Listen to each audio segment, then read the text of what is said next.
Hello, my name is Christian Hunt and welcome to my session as part of Risk Awareness Week. Now, I am here to talk to you about what makes us risk aware. What are the factors that drive our perception of risk? And you'll notice that my company is called Human Risk. That specializes in the subject of risk that people cause. And I'll come on and give you the definition in a second. But the fact that I look at that means I'm also well qualified to talk through some of the factors that we as individuals perceive when we are assessing risk in a situation. And we'll look at some of the reasons that we sometimes get that wrong. So with all of that said, let's kick off with the definition of human risk, the thing that I help my clients to mitigate. And I define that as the risk of people doing things they shouldn't or not doing things they should. So a very, very broad definition.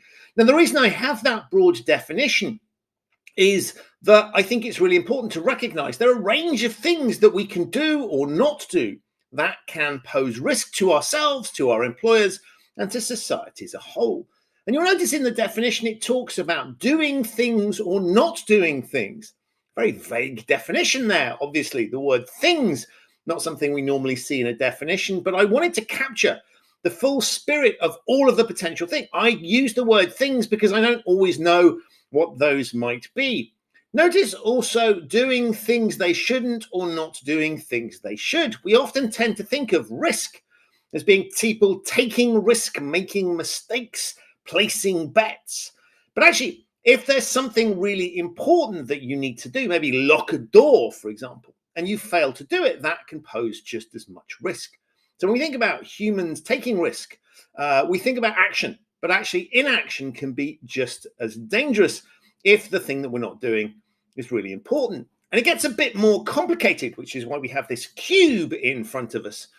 Because we talked a bit before about active, so doing things to pose a risk, but there's also passive. Just not doing anything at all can pose a risk if the thing you're not doing is critical. And then let's think about knowingly taking risks. So I know that I'm not doing something I should or doing something I possibly shouldn't that's excessively risky, but it's equally possible to do it unknowingly. We can make mistakes without even realizing it.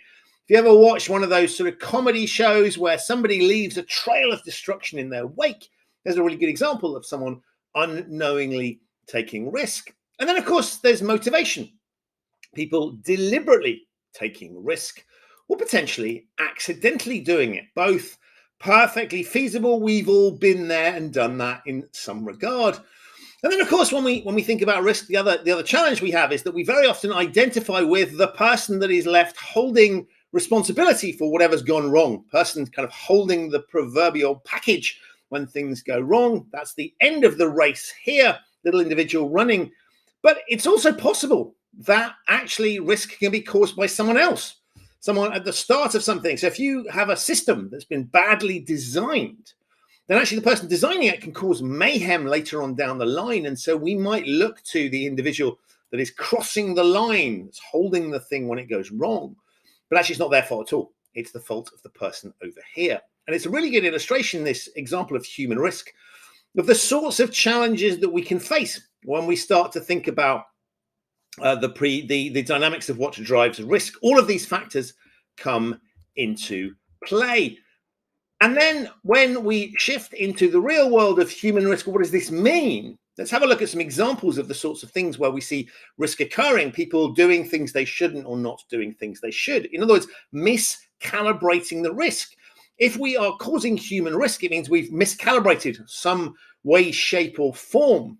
And so my favorite example comes from 2017 in the Oscars. And this gentleman just above me here, Brian Cullinan, who was a partner at accounting and consulting firm PwC. And he had one job on the night of the 2017 Oscars, and that was to hand out the envelopes to the people that had won awards. And you can see the red envelope there, almost as red as Brian's face, because what we're seeing here is an instance of him having handed the wrong envelope out for the biggest award of the night. It's like the one time if you were